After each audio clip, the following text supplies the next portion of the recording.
Assalamualaikum warahmatullahi wabarakatuh. Perkenalkan, nama saya Muhammad Samsul Hasbi dari Prodi S1 Teknologi Informasi. Di sini saya akan menyampaikan tentang mata kuliah pengantar tata kelola IT, yang mana saya akan menjelaskan pengantar teknologi informasi, sejarah dan perkembangan komputer, internet, dan World Wide Web atau WWW. Pertama, pengantar teknologi informasi. Teknologi informasi atau disebut TI atau dalam bahasa Inggris dikenal dalam istilah Information Technology atau IT adalah istilah umum untuk teknologi apapun yang membantu manusia dalam membuat, mengubah, menyimpan, mengkomunikasikan, dan atau menyebarkan informasi. Kemudian sejarah perkembangan komputer. Komputer pertama kali digagas pada tahun 1822 yang awal mulanya hanya digunakan untuk sebagai alat penghitung cepat yang disebut dengan difference engine.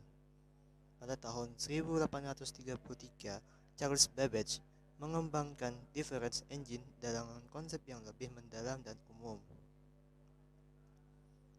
Dalam perkembangan komputer, komputer terbagi beberapa generasi. Yang pertama adalah generasi pertama. Perangkat komputer yang pertama ternyata dikembangkan untuk didesain pesawat dan peluru kendali, digagas oleh Konrad Zuse, seorang insinyur asal Jerman.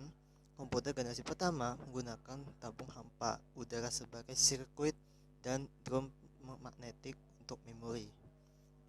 Yang kedua adalah generasi yang kedua. Diciptakannya transistor. Pada generasi ini mengubah wajah komputer yang dikenal sebagai generasi pertama. Transistor menggantikan tabung hampa dan memulai perkembangan komputer generasi kedua. Transistor jauh mengungguli tabung hampa dan memungkinkan komputer menjadi lebih kecil, cepat, murah, dan hemat energi dibandingkan dengan pendahulunya. Selain itu, pada generasi ini juga dilakukan pengembangan memori inti magnetik. Komputer generasi ketiga, pengembangan integrated circuit menjadi penanda komputer generasi ketiga. Dan pemakaian komputer generasi kedua, transistor membuat komputer cepat panas, maka komputer generasi kedua mulai ditinggalkan. Generasi keempat, mikroprosesor menjadi terobosan dalam mendatangkan komputer generasi keempat dengan menyatukan ribuan IC ke dalam satu keping silikon. Komputer generasi pertama yang mengisi seluruh ruangan sekarang sudah muat dalam genggaman manusia. Yang kelima, komputer generasi kelima atau di masa mendatang. Komputer generasi kelima ini adalah komputer yang kita gunakan ditandai dengan munculnya LSI atau Large Scale Integration, yang merupakan pemadatan ribuan mikroprosesor dalam satu mikroprosesor. Komputer generasi ini ditandai juga dengan munculnya semikonduktor. Sejarah dan perkembangan internet. Sebelum internet muncul, telah ada beberapa sistem komunikasi yang berbasis digital.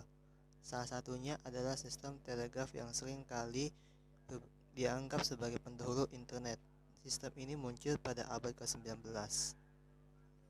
atau lebih dari 100 tahun sebelum internet digunakan secara meluas pada tahun 1990-an. Internet merupakan jaringan komputer yang dibentuk oleh Departemen Pertahanan Amerika Serikat pada tahun 1969 melalui proyek lembaga ARPA yang mengembangkan jaringan yang dinamakan oleh ARPANET atau Advanced Research Project Agency Network, di mana mereka mendemonstrasikan bagaimana dengan hardware dan software komputer yang berbasis Unix. Tujuan awal dibangunnya proyek itu adalah untuk keperluan militer. Pada mulanya ARPANET hanya dibangun 4 situs saja, yaitu Stanford Research Institute, University of California, Santa University of Utah, di mana mereka membentuk satu jaringan terpadu pada 1969, dan secara umum ARPANET diperkenalkan pada bulan Oktober 1972. Lalu kemudian World Wide Web atau disebut WWW. Secara umum, pengertian WWW adalah kumpulan sumber daya internet seperti FTP, telnet, usenet, teks hyperlink, file audio, dan video, dan situs jarak jauh yang dapat diakses dan dicari oleh web browser berdasarkan standar seperti HTTP dan TCP atau IP. Seorang ilmuwan yang bernama Berners-Lee sendiri pertama kali memberanikan diri untuk membangun web karena kebutuhannya untuk menyimpan berkas-berkas pribadinya. Dia membuat sistem bernama Anchor yang merupakan database pengguna persona dan model software. Sekian dari saya. Jika ada salah dalam penyampaian materi, mohon dimaafkan. See you, bye bye.